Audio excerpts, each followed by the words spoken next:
One way to tell if you're dating a narcissist is how do you feel internally? How do you look? Are you feeling sick and whatnot? If you're new here, my name is Lee Hammock. I'm a diagnosed narcissist, and welcome to another episode of A Narcissist Explains. In today's episode, we're going to be talking about just that. One way to spot a narcissistic person that you might be dealing with in a relationship. Stay tuned, like, and subscribe for more. Yo, this is true sometimes, y'all. When you're dealing with a narcissist or a toxic person, your body will physically start to reject that person. And if you're new here, I'm a narcissist. I actually have narcissistic personality disorder. So this person right here is saying they used to be afraid and drained when their narcissistic ex, possibly narcissistic ex, whatever, was on the way home from work. A telltale sign that your body is rejecting this person. Your heart might still be in the relationship or whatever, but your mind and body have logged out of it. Being in a toxic relationship for a long period of time you can have physical symptoms. You can get hives, your hair can start falling off from stress and things like that. People ask me, like, how do I know if I'm in a toxic relationship? I ask them one simple question, like, how do you feel when they're on the way home from work? If they get home from work at 5 o'clock, how do you feel at 4:30? How do you feel at 4:30 if you're on the way home from work? How do you feel when you have to confront them about something?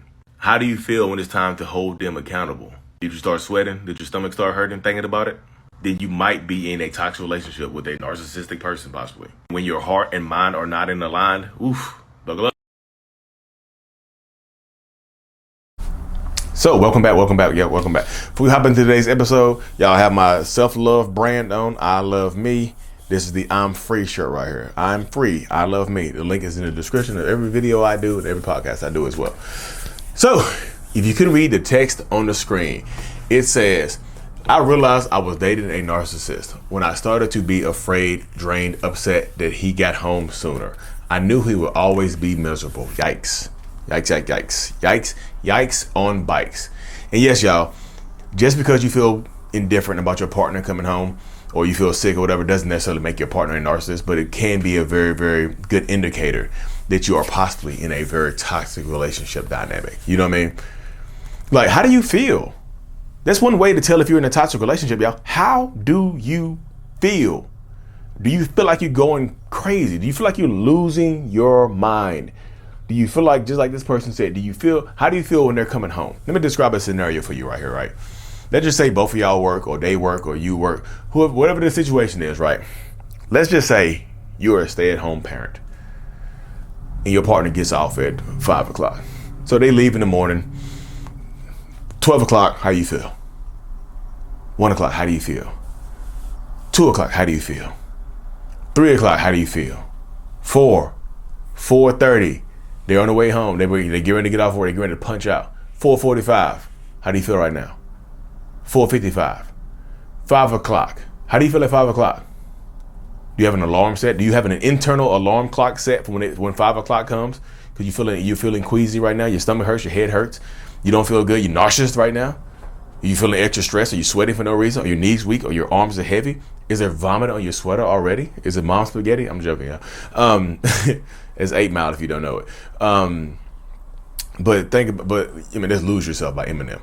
But how do you feel? Let's say it's a 15-minute drive home. How are you feeling at 5:10 p.m.? How you feeling at 5:15 when you see the car coming in the driveway? How you feeling when you hear the door close and you hear the alarm beep, beep, beep? How you feeling when you hear the key, you see the doorknob turn? Are you feeling, does any of that stuff make you feel good? What I just described, does any of that stuff make you feel good other than when they left in the morning? When they left in the morning, you seen that car driving away, did you feel it? Did you take a deep breath? Did you let out a deep breath of fresh air? Did you like, whoo, deep sigh that they were going to be gone? You got 8 hours, even if you have kids, you got 8 hours without them. You see what I'm saying? Think about it in that space right there. Think about it right there. Oh, goodness gracious. My son told his teacher he had pink eye, but he did not have pink eye. Goofy. My son is goofy. But how do you feel, y'all? Check inside of yourself.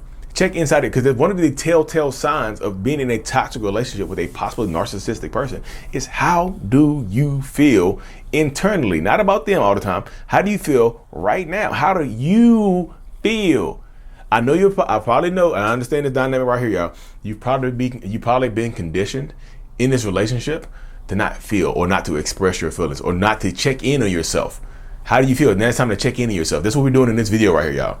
We're checking in on ourselves. How do you feel? Are you happy? You see what I'm saying? Or did you lose happiness a long time ago and you just stay in this relationship for the kids? Are you fulfilled? If you were to just like, if the rapture was coming tomorrow, you could hear the horses and God, you could hear the horse and chariot and God was coming. Do you feel like you lived a good life, or you feel like you wasted a lot of time with this toxic ass person? How do you feel? You're allowed. Look, this is the narcissist right here that you allowed to feel around. You can feel when you're here with me right now. You see what I'm saying? Allow yourself to feel. Check in. Look internally, y'all, because this like being in a narcissistic toxic relationship keeps you in a constant state of fight or flight. You're either ready to fight or you're ready to flight. You see what I'm saying? It's just an abundance of stress. And guess what? These toxic ass relationships can have you gaining weight, can have you losing weight, can have you losing hair, can have you sick all the time, physically sick. These toxic relationships can make you physically sick. Imagine just being in a marriage that makes you physically sick. Your partner makes you throw up. Imagine that. Imagine being in a marriage where your partner physically makes you sick enough to throw up every single day. Just the thought of them, the thought of touching them, the thought of sleeping with them, the thought of hugging them makes you physically sick. The thought of them coming home from work makes you physically and emotionally sick, because your emotions you can get sick emotionally too. When you're sick emotionally, it causes the physical symptoms. It causes the stress hormones, the cortisol. It causes you to gain weight. You see what I'm saying? What are we doing? How do you feel? This is what we're doing right now, y'all. This is the feelings. This is the feelings. Let it all out. If you're crying right now, that's fine. You're a human being. Don't be afraid to cry. I'm sorry for crying. No, you don't be sorry for crying, y'all. You're a human being. When I do my one-on-ones over Zoom, when people start crying, they're like, I'm so sorry for crying. Like, look, that's how I know. That's another way that I know that you might have been in a toxic relationship, when you apologize for your feelings. When you apologize for feeling. I'm sorry for crying. Like, no, you can cry. You're a human being. I always make a joke. I tell people when they start crying and they start apologizing, I'm like, you don't have to apologize for crying. Like, you're crying enough for the both of us, because I don't cry a lot, you know. You know what I mean? I don't cry at all because my feelings are shut off. You're feeling. You're allowed to let it all out right now. You can feel. You can feel here. You can feel safe here. You know, feel. And we check it. We're looking internally right here. This is what we're doing right here. We're looking internally. We're taking a look internally at what's going on right now. Do you feel, do you feel free? I feel free right now. I feel free. I'm free. But literally, y'all, how do you feel? That's one damn near fail-safe way of letting you know that you're in a high conflict or highly stressful, possibly toxic ass relationship. How do you feel? Yeah. How?